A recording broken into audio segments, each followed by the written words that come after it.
안녕하세요. 책한민국입니다. 오늘 소개할 책은 인생에 더 기대할 게 없다는 생각이 든다면 지은이는 90세 정신과 의사 이근후입니다. 1935년 대구에서 태어나 국민학교 때는 일제강점기를, 중학교 때는 6.25 전쟁을 겪었다. 대학 시절 4.19와 5.16 반대 시위에 참여해 옥살이를 하는 바람에 취직이 어려워져 생활고로 힘든 시기를 겪었다. 90세까지의 인생 중 50년을 정신과 전문의이자 이화여자대학교 의과대학 정신과 교수로 살며 환자들을 돌보고 학생들을 가르쳤다. 우리나라 최초로 폐쇄적인 정신병동을 개방병동으로 바꾸었으며 한국정신치료학회를 설립하는 등 우리나라 정신의학 발전에 공헌했다. 또한 40년 넘게 네팔 의료봉사를 하고 복지법인 광명보육원 이사로 50여 년간 아이들을 보살폈다. 인생을 모르기는 지금도 마찬가지지만 기나긴 시간 끝에 한 가지는 깨달았다. 누가 뭐라고 해도 내 멋에 살면 된다는 점이었다. 틀린 인생이란 없다. 내가 원하는 삶과 원하지 않는 삶이 있을 뿐이다. 생의 마지막 순간에 후회하지 않기 위해서는 나를 위해 살아갈 용기를 가져야 했다. 행복의 문 하나가 닫히면 다른 문이 열린다. 그런데 우리는 닫힌 문만 바라보느라 열린 문을 보지 못한다. 헬렌 켈러가 남겼다고 알려진 말이다. 스스로 포기하기 전까지 닫혀버린 삶이란 없다. 내가 40대였을 때 동료 교수들과 모여 점심을 먹고 수다를 떨며 했던 말이 있다. 우리는 정년까지 가지 말고 적당한 때를 골라 자리에서 내려오자. 다른 뜻은 아니고 노구를 이끌며 캠퍼스를 드나드는 원로 교수님들에게 묘한 안쓰러움을 느꼈기 때문에 한 말이었다. 그때는 분명 동료 교수들이 다 같이 고개를 끄덕였는데 그 중에서 정년을 채우지 않은 이는 없었다. 우리는 이렇게 합리화했다. 외국에서 공부를 마치고 갓 돌아온 새내기 교수들을 보면 걱정이 많아. 어떻게 저 친구들에게 맡기고 학교를 떠나느냐는 말이야. 우리를 기다리고 있는 또 다른 삶을 위해 때로는 스스로 계획한 삶을 놓아줄 필요도 있다. 미국의 신화학자 조지프 캠벨. 산을 올랐으면 내려와야 하는 법이건만 지나놓고 보면 내려와야 할 때를 헤아리지 못하는 경우가 많다. 적당한 기회를 잊은 사람치고 내리막길이 순탄한 사람은 보기 힘들다. 60세가 되었을 때 나는 학교에 안식년을 신청하여 1년을 쉬기로 하고 네팔의 히말라야에 가기로 했다. 그 거대한 산맥에는 자신의 생을 되돌아보게 하는 묘한 기운이 있는 듯했다. 나는 이때를 기점으로 삶의 내리막길을 떠올리기 시작했다. 어디인지도 모를 정상을 향해 그저 나아가기만 하는 그 삶은 참 힘들고 괴롭고 고독하다. 결국 내 생의 도착지는 정상이 아니었다. 다시 거기에서 내려와야 한단다. 그 전에 정상을 밟아보기는 했는지도 모를 일이다. 허무함이 밀물처럼 밀려온다. 가슴이 시리다 싶을 무렵 히말라야 밤하늘에 쏟아지는 별들이 울림을 준다. 내려와라. 삶의 힘든 짐을 혼자 지려하지 말고 이제 그만 내려와라. 어떤 음성이 들리는 것만 같다. 그래, 이제 내려가자. 이것이 운명이고 순리라면 홀가분하고 행복하게 내려가자. 오르막길이 있으면 내리막길도 있어야 한다는 아주 단순한 진리 앞에서 울적하지만 그럼에도 불구하고 내려가야 한다면 행복하게 가기로 하자.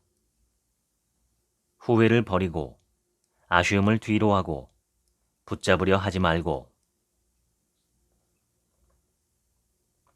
하루는 절친한 친구에게 전화가 온 적이 있었다.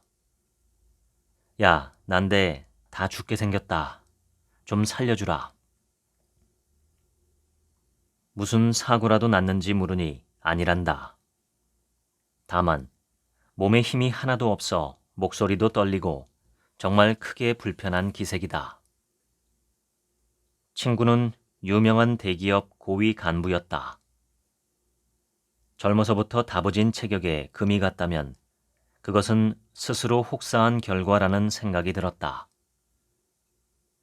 친구는 매일 새벽 4시면 일어나서 아침을 대강 때우고는 출근한다. 하루 종일 스트레스 팍팍 받아가며 일하다가 퇴근하고 귀가하면 어느새 밤 11시. 잠든 자식들 얼굴이나 한 3초 훑어보고 본인도 잠자리에 든다. 다음날 4시가 되면 알람이 울리지만 도통 깨지를 못해 아내가 몇 번이나 흔들고 짜증을 내어야지 꿈틀거린다. 이 이야기가 벌써 수십 년 전, 그러니까 1970년에서 1980년대의 일인데 지금 다시 꺼내도 그리 어색하지 않다. 야심이 있는 사람은 언제나 커다란 행운과 재물이 굴러들어 올 것이라 믿기에 늘 무엇인가를 뒤쫓는다. 하지만 그에게 돌아오는 것은 피로와 분주한 나날뿐이다. 프랑스 철학자 알랭. 나는 친구에게 몇 가지 조언을 했다. 정확히 일주일 뒤에 다시 연락이 왔다. 야, 이제 좀 살겠다. 너 돌팔이로 알았는데 아주 처방이 기가 차구나. 내가 내린 처방은 무조건 6시에 정시 퇴근할 것. 단 한 가지였다. 물론 그를 설득하기 위해 어려운 의학 지식이며 그럴싸한 말을 덧붙이기는 했으나 결론은 집에 일찍 가서 일찍 자라는 것뿐이었다. 고침 안면이라는 사자성어가 있다. 베개를 높이 하고 잠을 자면 근심이 없다는 뜻으로 사마천이 지었다는 책 사기에 나오는 말이다. 군사를 일으켜 죽고 죽이던 당시 사람들도 잠자고 쉬는 일의 중요성을 알았는데 어찌 우리는 평화 속에 살면서도 죽고 싶어 못 견디는 사람들처럼 구는가. 고독이란 원래 인간의 가장 근원적인 마음이 아닌가 싶다. 노인만 고독할까? 내 생각에는 어린이도 고독하다. 사람이라면 누구나 고독하다. 산다는 것은 깊은 고독 속에 있는 것이다. 독일의 극작가 프리드리히 헤벨. 나이를 먹으면 딱히 외로워야 할 상황이 아닌데 불쑥 쓸쓸한 감정이 무의식을 뚫고 올라와 버린다. 그럼 나는 어떻게든 즐거운 기억을 찾는다. 잊고 있었던 일화가 하나 생각난다. 친구의 연애사다. 이 친구는 여자친구를 만나 행복한 나날을 보냈다. 그러던 그가 하루는 시무룩한 표정으로 찾아와 하소연한다. 차였단다. 고독한 심정을 달래기 위하여 나를 보러 와 놓고는 이렇게 중얼거린다. 저도 지금쯤 내가 많이 보고 싶을 거다. 떡 줄 사람은 생각도 왔는데 김칫국 마신다. 여자친구가 먼저 이별을 선언해 놓고는 충고 하나 해도 좋겠냐고 물었단다. 해보라고 했더니 앞으로 목욕 자주 하세요, 란다. 그런데 이 친구가 학교를 졸업하고 나서 청첩장을 보내왔는데 신부 이름을 보니 예전 그 여자친구다. 집들이를 위해 몰려가서는 그의 부인에게 짓궂게 물었다. 재수 씨, 이 친구 목욕 자주 하나요? 아직은 나를 즐겁게 할 추억이 있다는 사실에 더욱 즐거우니 이걸로 됐다. 트라우마는 훨씬 가벼운 사건에서 시작될 경우가 많다. 내게 2명의 지인이 있다. 한 명은 운전면허 시험을 7번이나 떨어졌다. 그 바람에 그 누구보다 연습 경험이 많은 초보 운전자가 되었고 합격하자마자 차를 몰고 온갖 곳을 다닐 수 있었다. 또 다른 지인은 정반대였다. 학관이 도로주행이니 전부 단번에 붙었다. 면허증을 받고 나서 시내 연수를 하는데 아뿔싸 광화문 내거리에서 접촉사고가 났다. 사소한 사고였지만 그는 굉장히 놀란 모양이다. 트라우마가 컸는지 이후로 운전대를 절대 잡지 않는다. 꽤나 오래전 사건이지만 그는 지금까지도 대중교통만 이용한다. 나에게도 운전 트라우마가 있다. 학과 시험에 통과해서 도로 주행을 나갔는데 교관이 이렇게 물었다. 선생님, 운전 몇 년 하셨습니까? 처음이라고 답했더니 시험관은 믿기지 않는다며 연거푸 캐물었다. 내가 정말이라고 호소하자 조심스럽게 이런 말을 했다. 제 눈에는 선생님 운전 솜씨가 몇 년 해보신 듯 보였습니다. 만일 선생님 말씀대로 운전대를 처음 잡으신다면 조언을 하나 해도 되겠습니까? 선생님은 초보치고 운전이 너무 저돌적입니다. 조심하세요. 집에 돌아온 나는 이 말을 한참 곱씹었다. 나는 시험관의 조언을 내 방식에 따라 듣기로 마음먹었다. 그래서 그 이후 지금까지 운전대를 잡은 적이 없다. 누군가에게는 고작이라고 할 일도 다른 이에게는 감당하기 어려운 트라우마로 남을 수 있다. 어떤 사건이 트라우마로 남게 될지는 개인의 성격에 달려 있다. 세상은 고통으로 가득하지만 그것을 극복하는 사람들로도 가득하다. 헬렌 켈러. TV에서 아직도 6.25 특집 방송이 흘러나오는 중이다. 그 시절의 공포가 갑자기 엄습해서 마음을 주체하기가 어렵다. 하지만 어쩌랴, 지나간 일인데. 나에게는 전쟁 이상의 트라우마는 없다. 말이라도 좀 하고 나면 풀릴 텐데 이제는 공감하며 들어줄 사람이 모두 사라지고 없으니 이 또한 나에게는 트라우마다. 80이 넘은 노인이 진료실에 찾아온 적이 있었다. 사연인즉 이렇다. 학교에도 안 들어간 늦둥이 손자가 하나 있는데 할머니 마음에는 볼 때마다 안쓰럽단다. 내 말 들어보시오. 애들이 똥을 싸면 나는 그 빛깔만 봐도 알아요. 색깔만 보고도 체했구나 라고 알 수 있단 말이요.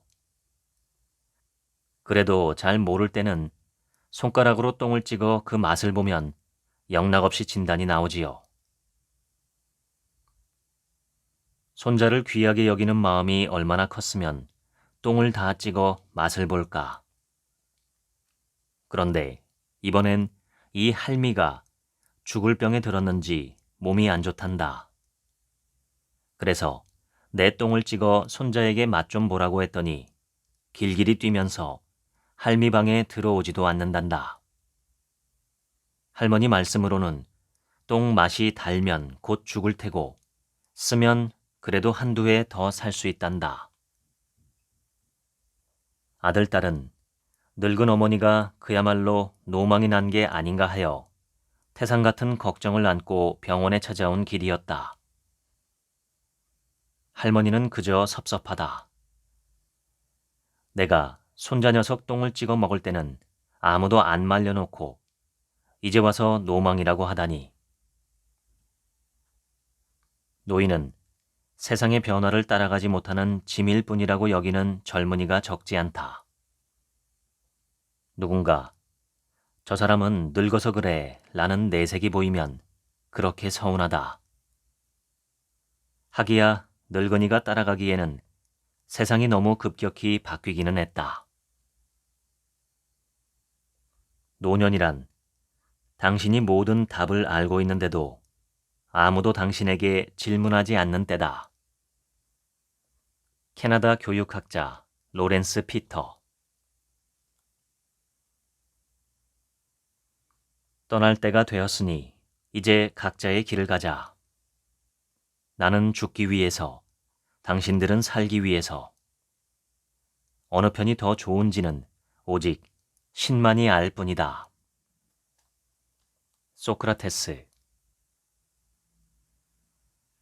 오스트리아의 심리학자 지그문트 프로이트는 인간에게 삶과 죽음의 본능이 있고 이 서로 다른 본능이 공존하며 조화를 이룰 때 안정된 인격이 성숙할 수 있다고 믿었다.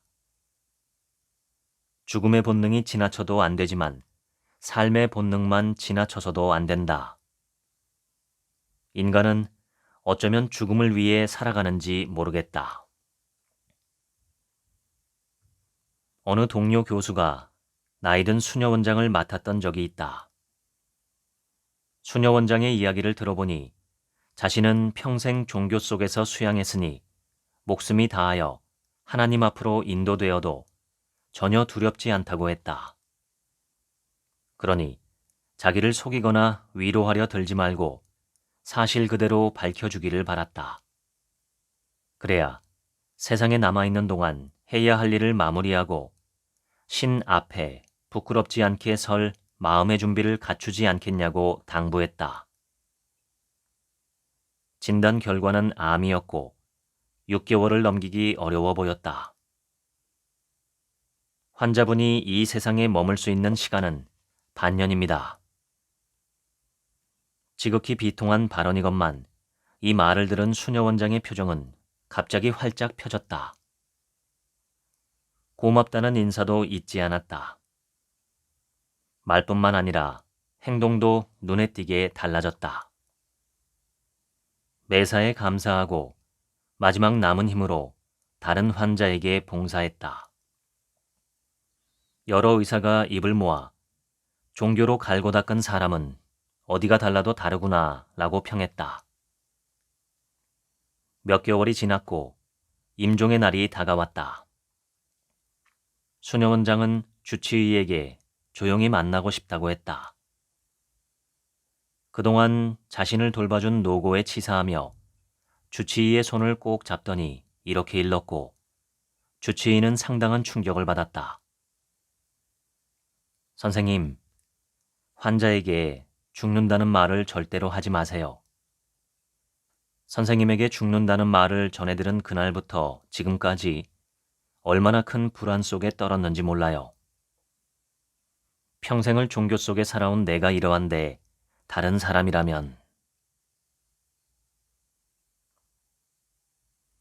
불교계를 넘어 사회에 널리 알려진 어느 큰 스님은 병원에 누워 임종을 기다리다가 주사를 놓으러 온 간호사의 옷자락을 붙들고 살려달라고 애원했다. 제자 하나가 이 광경을 목격하고는 정말 실망했다며 내게 털어놓았다. 그런데 다른 날 면회를 왔던 다른 제자는 큰 스님의 얼굴에서 담담한 기색밖에 읽지 못했다고 했다. 큰 스님이 문병을 온 자신을 오히려 격려하고 위로하였다며 역시 평범한 사람과는 다르더라고 소감을 밝혔다. 어느 쪽이 스님의 본심이었을지는 알 수 없다. 인간에게 가장 고통스러운 죽음은 그가 미리 아는 죽음이다. 고대 그리스의 시인 바킬리데스. 생의 끝을 마주하게 되면 인간은 나약해질 수밖에 없는가? 정신의학 교과서는 그렇다고 한다. 사람은 자신의 죽음을 자각하는 순간 억울하거나 아쉬운 심정에 그럴 리 없다고 거부한다. 시간이 지나고 나서야 누구도 죽음을 피할 수 없다는 진리를 받아들이며 우울증에 걸린다. 그래도 이 우울증은 잠시다. 누구나 가는 그 길을 나도 갈 뿐이라는 단계에 이르면 불안이 사그라들고 평온이 찾아온다. 앞서 이야기한 큰 스님을 만난 첫 번째 제자는 부정의 단계에서, 두 번째 제자는 인정의 단계에서 스님을 만났으리라. 나의 어머니가 떠나시던 때를 떠올려 본다. 어머니가 하루는 몇 가지 유언을 남기셨다. 지키기 어려운 내용이 아니었는데도 이런 단서를 붙이셨다. 내가 죽음에 더 가까이 가면 정신이 혼미해지거나 판단력이 흐려질지 모른다. 그러니 앞으로는 어떤 말을 하더라도 듣지 말고 지금 내가 한 유언만을 지키거라.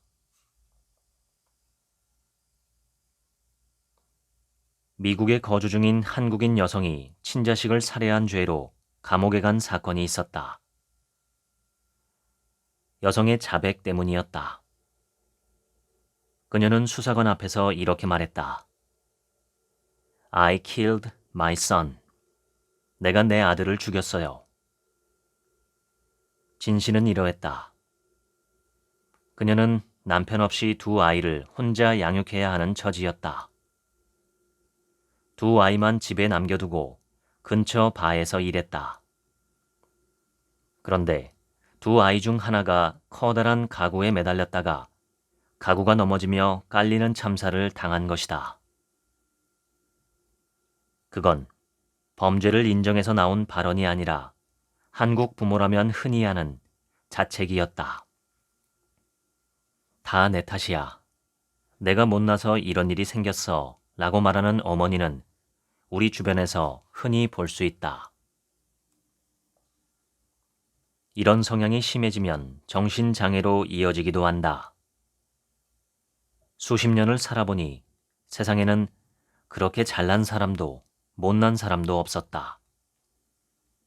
그런데 열등감이 심한 사람은 이렇게 말한다. 제 주장을 말하면 옆에서 저를 욕할 것 같아요. 욕하려면 욕하라고 하라. 싫은 소리 좀 들으면 어떠한가? 죽기 전에 자리에 누워 나를 욕한 사람을 떠올릴까? 아니면 단 한 번도 내 뜻대로 살지 못한 자신을 떠올릴까? 세상은 어차피 내 멋에 사는 것이다. 행복해지려면 미움받을 용기도 있어야 한다. 오스트리아의 정신의학자 알프레드 아들러. 지나친 양심과 과도한 도덕적 기준을 내려놓고 나 자신에게 너그러워지자. 나는 대학교 입학시험에서 낙방한 적이 있다. 내 실력이 모자랐다고 인정하기 싫어서 채점이 잘못되었다고 믿고 있었다.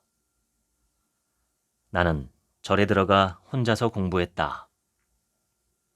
가을이 되자 절 한가운데 있는 감나무에 열매가 풍성하게 열렸다. 다 같이 모여 긴 장대를 들고 감을 따는데 나도 거들게 되었다. 이윽고 장대로 딸 수 있는 높이에 있는 감은 모두 거두었다. 그보다 높은 데 달린 감은 어떻게 해도 장대가 닿지 않아 포기하고는 바라보았는데 그 순간 깨달음이 찾아왔다. 내가 대학에 가지 못한 까닭은 내 실력이 부족했기 때문이라는 단순하고 평범한 사실이었다. 남 이야기라고 치면 무려 10개월이나 걸려서 풀릴 문제가 아니었다. 감을 따려는데 장대의 길이가 모자라니 감을 딸 수 없구나. 대학에 가려고 했는데 성적이 모자라니 합격을 할 수 없었구나. 참 어리석고 우둔한 생각을 오래도 했다. 진실은 언제나 우리의 가장 가까운 곳에 있다. 다만 사람들이 그것에 주의하지 않았을 뿐이다. 프랑스의 수학자 블레즈 파스칼. 본격적으로 환자를 보기 시작하며 대화를 나눠보니 남 탓을 하는 사람이 그렇게 많다. 내가 보기에는 자기 문제인데 한결같이 남 탓으로 돌린다. 남 탓을 하는 습관이 들면 의심증이나 망상증으로 이어지기 쉽다. 어느 여학생은 몇 개월의 병상 생활을 거쳐 기쁘게 퇴원하고 외래로 통원 치료만 받고 있었다. 일주일에 한 번 정도 내게 들렀는데 자기를 치료해줘서 고맙다는 생각과 동시에 의사인 나 때문에 자기 앞날이 캄캄해졌다고 여겼다. 내가 자기를 입원시키지 않았다면 지금처럼 통원할 필요도 병력이 남을 이유도 없다는 생각이었다. 진료실에서 이 여학생과 마주보고 앉아있노라면 이따금 그녀의 예쁘장한 이마와 콧잔등에서 땀방울이 송송 솟아올랐다. 그러면 나는 올 것이 왔구나 라며 캄캄한 기분을 느껴야 했다. 그녀는 이럴 때마다 핸드백에 손을 넣고 무언가를 만지작거렸는데 핸드백에 든 물건은 주먹만한 돌멩이로 그녀의 표정은 이렇게 외치고 있었다. 저 의사놈의 골통을 부숴버릴까 보다. 나를 이 꼴로 만든 녀석이 바로 내 놈이지. 정신의학에서는 남 탓하는 습관을 멋들어지게 합리화라든지 투사라는 용어로 설명한다. 이런 태도로 살면 잠깐은 편하다. 언제나 마음이 떳떳하고 당당할 수 있다. 그러나 현실이 바뀌는 데는 일말의 도움도 되지 않는다. 시험에 떨어진 후에 채점만 탓해서는 평생 수험 생활에서 벗어나지 못하는 법이다. 나는 수련의 시절 마음은 본래 있는 것으로 생각해서 의문을 가지지 않았다. 어쩌다 임상적으로 풀지 못할 일이 생기면 주임 교수에게 도움을 청해 가르침을 받았다. 그런데 주임 교수란 인물은 참 독특한 면이 있었다. 그를 떠올리면 누구나 느끼는 공통점이 있었는데 그에게는 질문을 하기가 두렵다는 점이었다.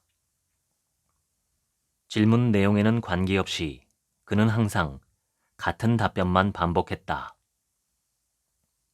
그건 내 문제다. 처음에는 퍽 용하다고 느꼈다. 차차 나는 정신과 의사 노릇하는 것이 그렇게 어려운 일이 아니구나 라며 겉멋이 들었다. 친구나 환자를 만나면 나도 그래. 그건 내 문제다 하고 흉내내기 시작했다. 어쩌면 인간은 우주를 알지 모른다. 그러나 정작 자기 자신은 알지 못한다. 영국의 작가 길버트 체스터튼. 성철 스님은 평소 이 무엇고 라는 화두를 자주 던졌다고 한다. 과연 스님은 답을 찾으셨을까? 그렇다면 알려주시고 가셔도 좋았을 텐데 아직도 그 화두를 벗삼아 살아가는 사람들이 있으니 참 안타깝다. 김수환 추기경님도 모든 게 내 탓이요라고 말씀하셨으니 그 무엇이 내 탓이고 내 탓인지를 세월 속에 던져버리고 그저 흘러가는 시간처럼 유유히 보내려고 하지만 쉽지 않다.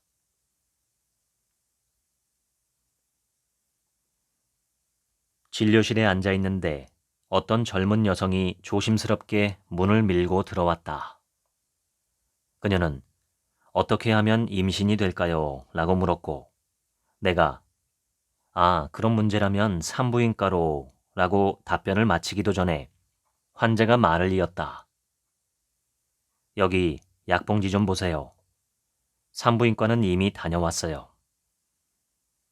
그녀는 임신하지 못할 바에야 차라리 죽는 것이 낫다고 호소했다. 환자는 눈물을 손으로 닦으며 하소연했다. 그런데 내 눈에 들어온 것은 환자의 손마디였다. 여성이라고 하기에는 유난히 두껍게 발달한 손. 그렇다. 환자는 생물학적 남성이었다. 그런데 영락없는 여성의 겉모습이었고 목소리마저도 꽤 그럴싸했다. 딱한 사형과는 별개로 남성의 몸으로 임신하게 할 방법은 없었다. 세상에는 의지와 노력으로 바꿀 수 없는 일이 있다. 외모나 유전자, 부모처럼 주로 선천적인 것들이 그러한데 재능도 그중 하나다. 사람의 성격과 그가 처한 상황이란 모두 다르니 오르지 못할 나무를 보지 말라고 해야 할지 태산에 올라보라고 해야 할지는 한마디로 답하기 어렵다. 다만 정신과에서 내려오는 치료 지침이 있다. 기세가 지나친 사람은 그 기세를 좀 죽이고 기운이 푹 죽어 낮은 수준의 자아를 가지고 있는 사람에게는 격려를 통하여 자존감을 올려줘야 한다는 조언이다. 열린 가능성이야말로 인생을 즐겁게 해주지 않는가. 정신과 의사로 근무하던 시절 같은 일 하는 사람 여럿이 모여 양산 통도사 극락암을 찾은 일이 있었다. 관광이 아니라 심포지엄의 일환으로 극락암에 계시는 고승인 경봉 스님을 만나 뵙는 데 목적이 있었다. 경봉 스님이 던지는 질문과 해석 속에 숨겨진 통찰력에 감탄하며 나는 문득 어느 환자를 떠올렸다.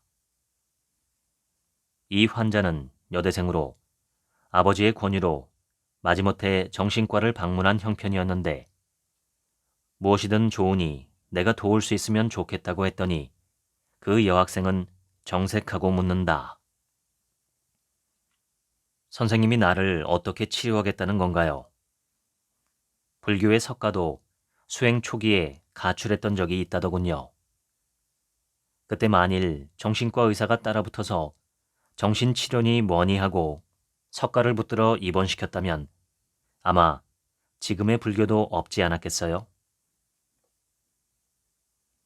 한참 동안 나를 응시하고 있던 학생에게 단호하게 말했다. 아마 그때 정신과 의사가 있었다면 석가가 7년씩이나 고생하지 않아도 되었을 겁니다. 2, 3년 만에 대호각성했을지도 모를 일이죠. 경봉 스님을 뵙고 있자니 이 일화가 생각나 스님에게 이야기해드렸다. 그러고는 나의 미심쩍었던 자세에 대해 한 말씀 해주시기를 청했다. 스님은 나이와 달리 어린 소년같이 맑은 얼굴에 파한 대소를 띄우며 대답해 주셨다. 너는 바로 그것을 버려라.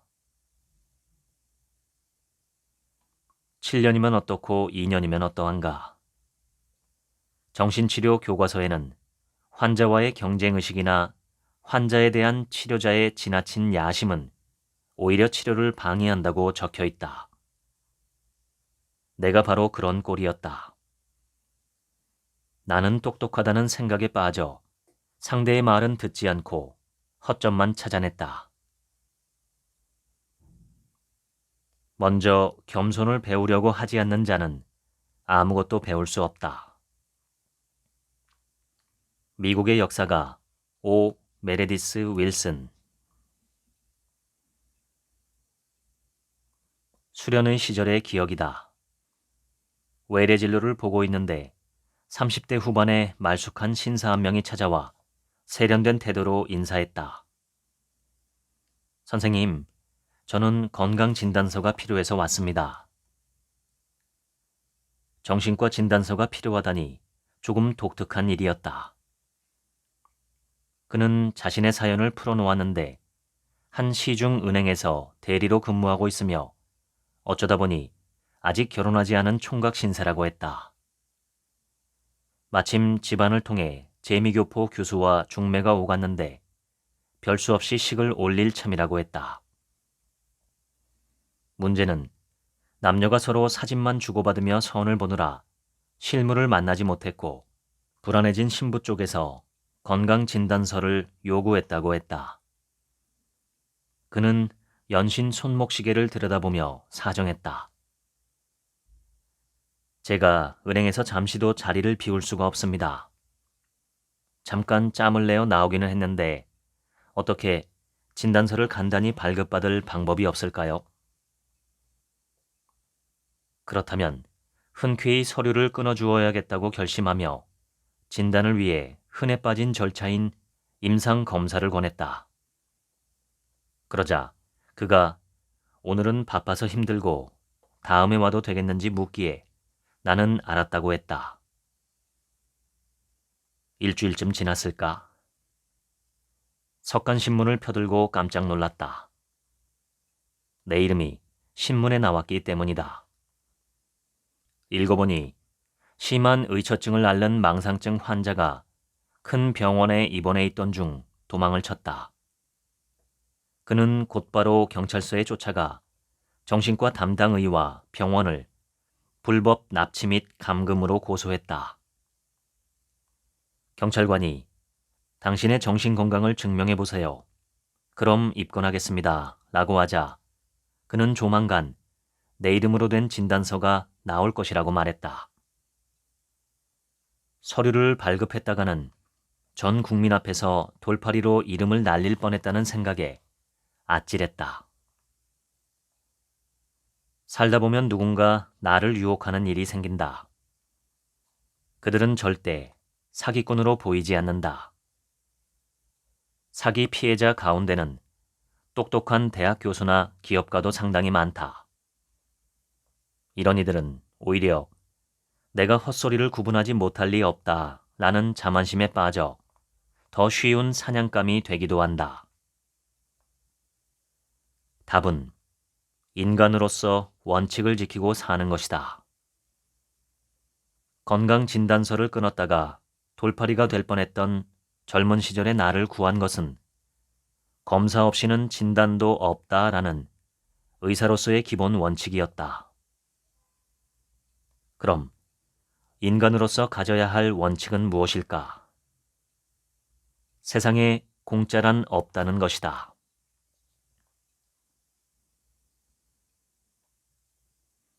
정말 부끄럽기 그지없는 이야기를 하나 털어놓을까 한다. 내게는 예수 믿는 환자는 잘 낫지 않는다라는 터무니없는 편견이 있었다. 진짜로 신기한 것은 내가 맡은 예수 믿는 환자는 치료 효과가 정말로 떨어졌다. 역전이란 치료자가 과거에 경험한 일로 품게 된 생각을 엉뚱한 환자에게 연결시키는 현상이다. 치료자가 엄한 아버지에게 매를 맞고 자랐는데 어느 날 아버지와 닮은 환자를 만나고는 저 사람도 폭력성이 강할 거야 라고 뒤집어 씌우는 것이다. 예수님과 나의 악연은 아주 어린 시절 시작되었다. 5 아니면 6살 즈음이었을까. 나는 동생의 유혹에 못 이겨 교회에 나가기로 결심했다. 크리스마스 날 교회에 가면 떡도 주고 사탕도 준다더라. 동생에게 이 말을 들었다. 드디어 교회에 갈 것을 작심한 것이 12월이다. 염치불고하고 가니 크리스마스 행사와 각종 즐거운 순서가 이어졌고 모든 일정이 끝나자 기다리고 기다리던 떡과 사탕의 시간이 다가왔다. 가슴 두근거리며 그 자그마한 손을 모아 받아먹을 준비를 하고 있던 나에게 청천벽력 같은 말이 들려왔다. 금년 9월 이후에 나온 어린이는 열외로 서세요. 열외로 밀려난 나는 엉엉 울었다. 내 마음 한 구석의 기억을 찾고 나니 그제야 퍼즐이 풀린다. 젊은 시절 나는 예수 믿는 이라고 하면 환자뿐만 아니라 누구에게나 거리를 느꼈다. 예수 믿는 환자가 잘 낫지 않는 것이 아니라 내가 예수 믿는 환자를 용납하지 않는 것이라는 깨달음이 있기까지 정말 오랜 세월이 걸렸다. 종로에서 뺨 맞고 한강 건너 눈 흘긴다는 격이다. 어린 시절 서러웠던 감정을 다 큰 수련회가 되어서 환자에게 투사하다니 진심으로 부끄러웠다. 결국 문제는 내 안에 있었던 것이다. 자아는 이미 만들어진 것이 아니라 선택을 통해 계속 만들어가는 것이다. 미국의 교육학자 존 듀이. 인생의 모든 과정 속에서 어떤 선택을 할지는 나의 몫이다. 삶은 선택이다. 그리고 그 삶의 주인은 나다. 내 친구 가운데 어리석은 훈수꾼이 있었다. 이 친구는 발이 넓어 사귀는 친구가 많았는데 오지랖도 넓어 남에게 훈수도 잘 두었다. 그 친구는 자기가 둔 훈수를 흘려듣거나 그대로 시행하지 않는 경우를 만나면 참지를 못한다. 벼랑간 버럭 화를 내고 괘씸히 여기며 가차없이 절교를 선언한다. 자기 말을 듣지 않았다며 내치다니 이런 어리석음이 어디 있겠는가.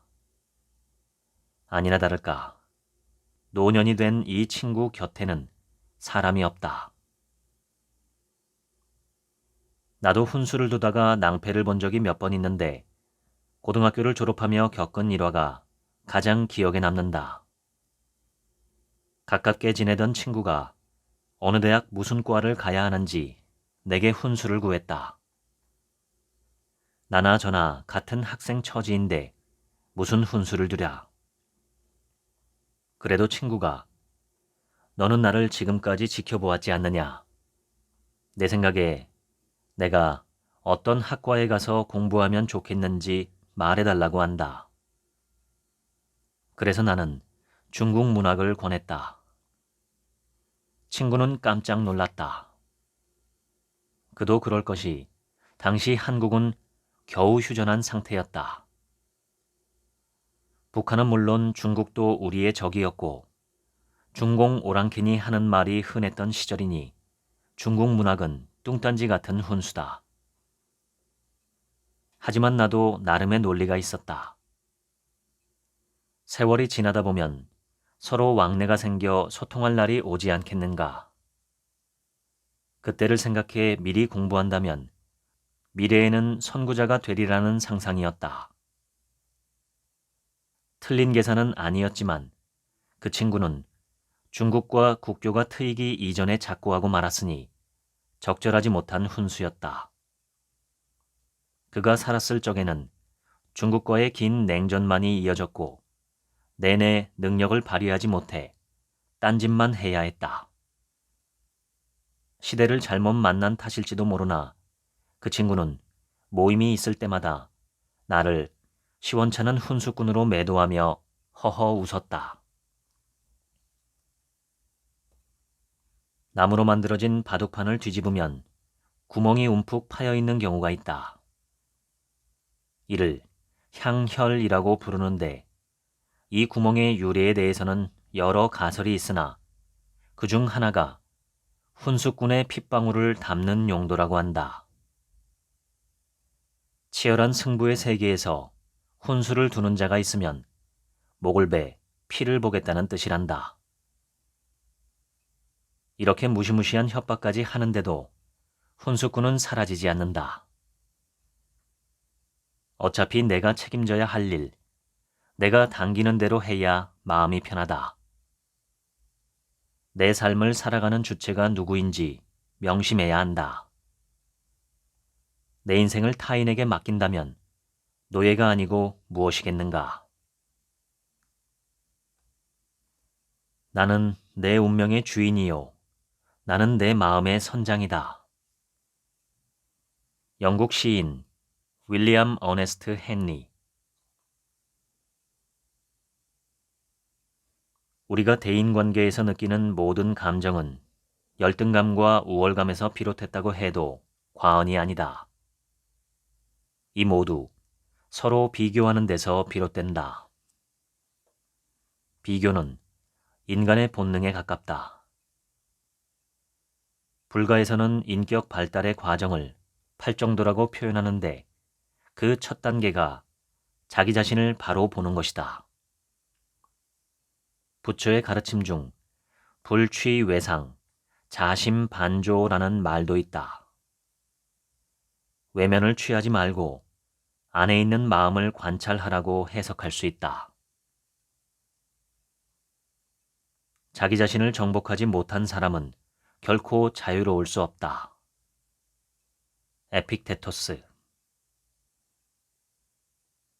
소크라테스는 독배를 마시기 전 사랑하는 제자 플라톤에게 이렇게 말했다고 한다.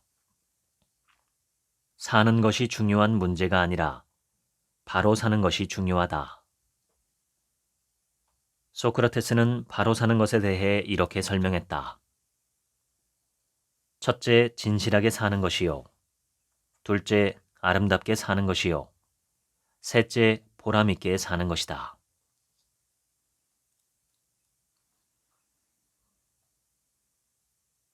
옛 친구의 이야기가 떠오른다. 그가 듣는 수업의 교수는 시험을 따로 보지 않고 대신 수업 시간에 한두 번 발표를 시킨 후 점수를 매겼다. 학기 말이 되면 마치 중고등학교에서처럼 통지표를 보호자에게 직접 우편 발송했다. 그런데 편지를 받은 학부모 사이에서 난리가 났다.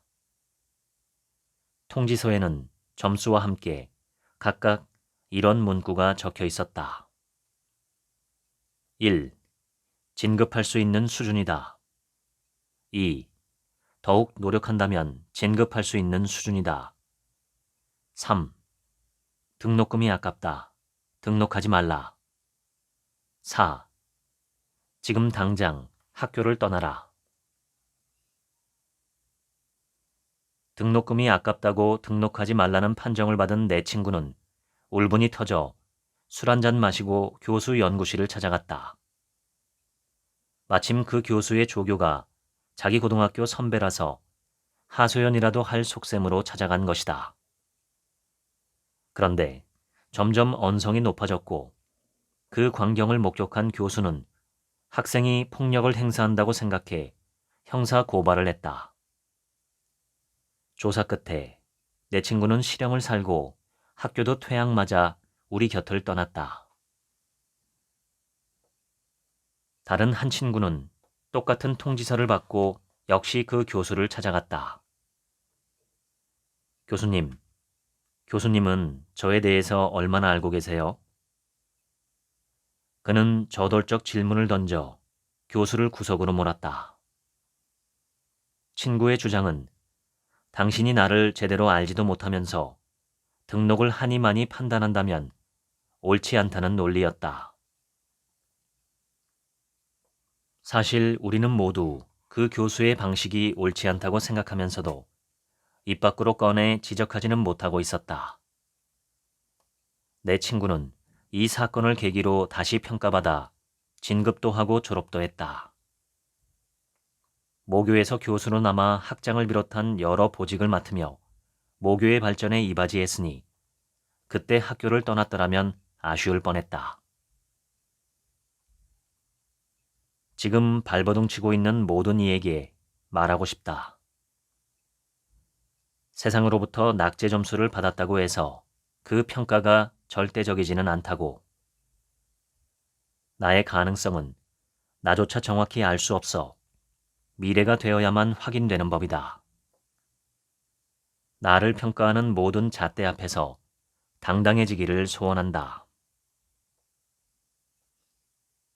어느 스님이 난초 화분 하나를 선물로 받아 선방에 두고 가꾸며 이를 소소한 낙으로 삼았다. 매일 물을 주고 가꾸며 잔손질하는 재미에 점점 마음이 쏠렸다. 아침에 눈 뜨면 잘 자랐는가 살피고 저녁에 잘 때는 찬바람을 타지 않을까 걱정하며 키웠다. 멀리 여행이라도 떠나는 날이면 난초 걱정에 공연히 마음이 번거로워졌다. 날이 맑으면 물이 부족해 말라 죽지 않을까. 비가 오면 뿌리가 썩지 않을까. 바람이 불면 이파리가 부러지지 않을까 근심했다. 나중에는 아예 마음 나쁜 사람이 그냥 말도 없이 들고 가지는 않을까 하는 생각까지 들었다. 전에 없던 5만 가지 걱정이 떠올라 여행도 제대로 하지 못하고 돌아와 보니 난초는 그대로란다. 아, 이 모두가 내 마음 탓이었구나 하고 깨달은 스님은 그 난초 화분을 다른 사람에게 보내버렸는데 그렇게 홀가분할 수가 없었다고 했다. 난초도 인연이라면 인연이었을 텐데 그 인연이란 녀석은 번뇌를 낳는가 보다. 인연이란 어디에서 찾아올지 알 수 없는 법이다. 젊었을 때 이야기다. 나와 같이 정신의학을 전공하고 군복무도 함께한 후배 하나가 있었다. 그는 후송병원의 정신과 과장으로 지냈는데 그의 아래에는 당번병도 달려 있었다. 공식 직책은 아니고 환자 중에 한 명을 골라 군의관의 잔심부름을 맡기는 시기였다. 하루는 심심해서 당번병에게 혹시 누나가 있으면 외박을 보내주겠다고 농담을 던졌다. 공교롭게도 당번병에게는 친누나가 있었고 농담이었지만 한 번 뱉은 약속이니 외박을 내보냈다. 그랬더니 얼마 후 전보가 날아왔다. 누나 상경, 서울역 마중바람. 누나라는 사람의 얼굴도 이름도 모르니 황당했지만 마중을 나가지 않을 수 없었다. 기차가 도착하고 수많은 승객이 우르르 출구로 다가오는데 먼 발치에서 유독 한 사람이 눈에 띄었다. 혹시 저 사람이 당번병의 누나면 좋겠다고 생각했단다. 왜 그런 생각이 들었는지 설명할 길은 없지만 그의 생각은 사실이었고 둘은 결혼하여 아들, 딸 낳고 잘 살았다. 후배가 말하기를 당번병의 누나를 만나기 전까지는 선을 50번도 더 봤지만 장가들기는 어려워 보였다고 했다. 마음이 움직이지 않았기 때문이다. 그런데 농담 한 번에 일이 풀리다니 사람 일은 어찌 될지 모른다는 옛말이 딱 맞다. 피천득 작가도 이렇게 말하지 않았는가? 그리워하는데도 한 번 만나고는 못 만나게 되기도 하고 일생을 못 잊으면서도 아니 만나고 살기도 한다.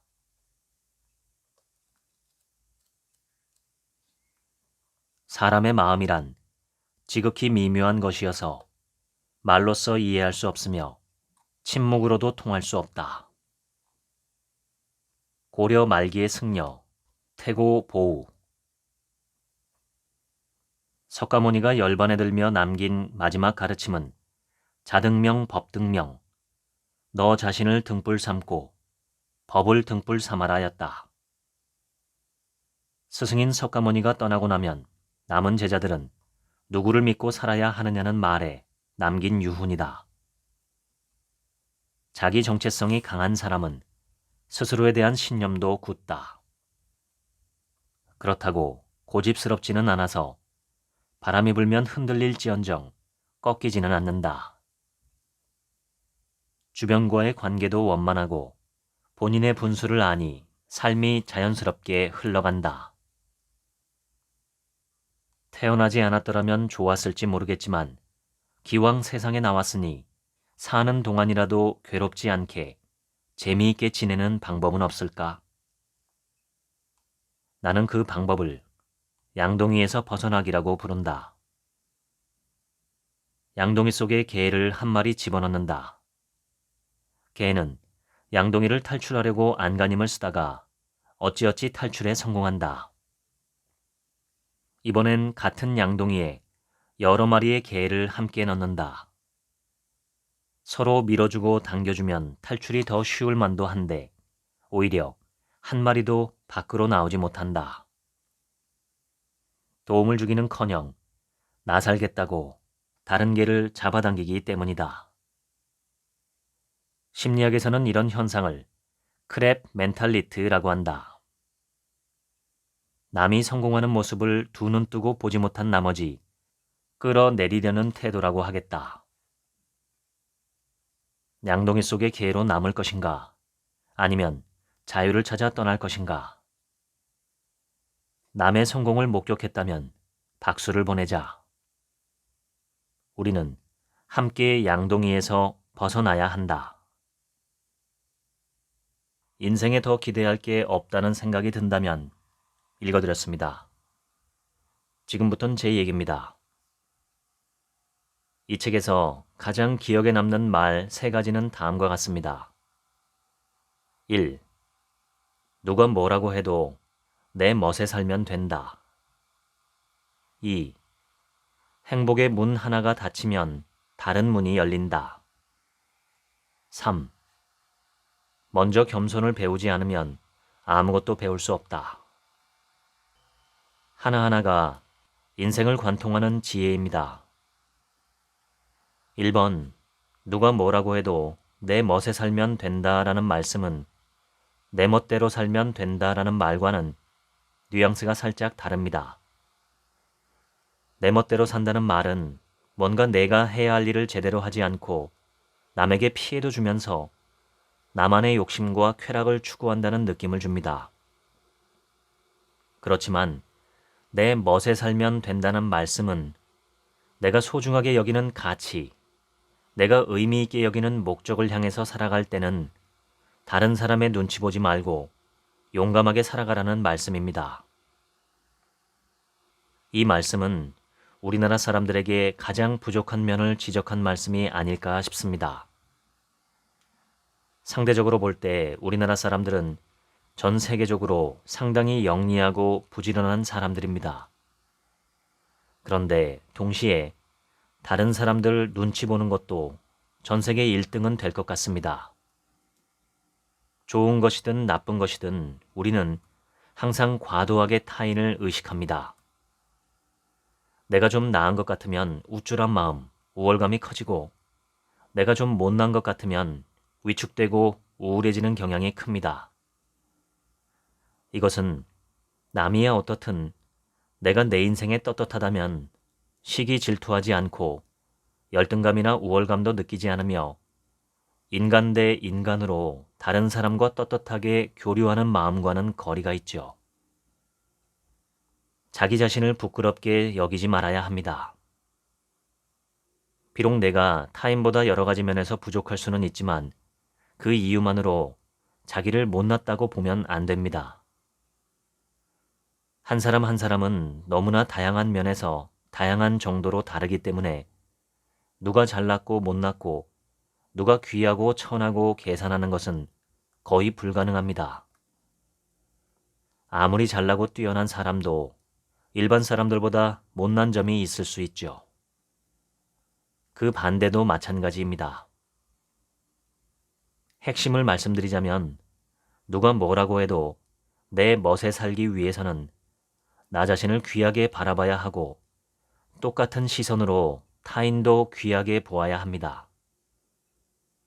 나도 귀하고 남도 귀하고 내 인생도 소중하고 남의 인생도 소중하다는 걸 진심으로 인정하는 마음이 있다면 제 멋에 사는 타인을 비판할 일도 없고 내 멋에 사는 나를 누군가 비판해도 흔들리지 않을 수 있습니다. 2번, 행복의 문 하나가 닫히면 또 다른 문 하나가 열린다는 말씀은 헬렌 켈러가 한 말입니다. 이 말을 4글자로 줄이면 절망금지입니다. 우리가 정말 하지 말아야 할 일은 삶에서 절망하고 삶을 포기하는 것입니다. 삶은 우리가 평생 열고 뒤져보아도 그 내용물을 다 찾아낼 수 없는 거대하고 미스테리한 크리스마스 선물 상자와 같습니다. 내 손에 아무것도 없는 것 같아도, 그리고 상자 속에 더 이상 남은 것이 없는 것 같아도 포기하지 않고 자세히 보면 반드시 또 다른 선물이 있습니다. 이러한 사례는 역사적으로나 우리 주변에서나 너무나 흔하죠. 사람이 삶을 사는 것이지만 삶이 사람을 살려주기도 합니다. 절망하지 마시고 삶을 소중하게 생각하시면 좋겠습니다. 절망하고 포기하는 순간 열려있는 다른 문들을 보지 못하기 때문입니다. 인간은 참 신비한 존재입니다. 보려고 하면 없던 것도 보이고 보지 않으려 하면 있는 것도 보지 못합니다. 그만큼 의지가 중요한 것이죠. 어떠한 일이 있어도 절망하지 않고 어떤 문이 새롭게 열렸는지 살펴보겠다는 용기를 내보시면 어떨까요? 삶에는 죽으려는 사람은 있어도 죽을 일은 없고 죽으라는 법도 없습니다.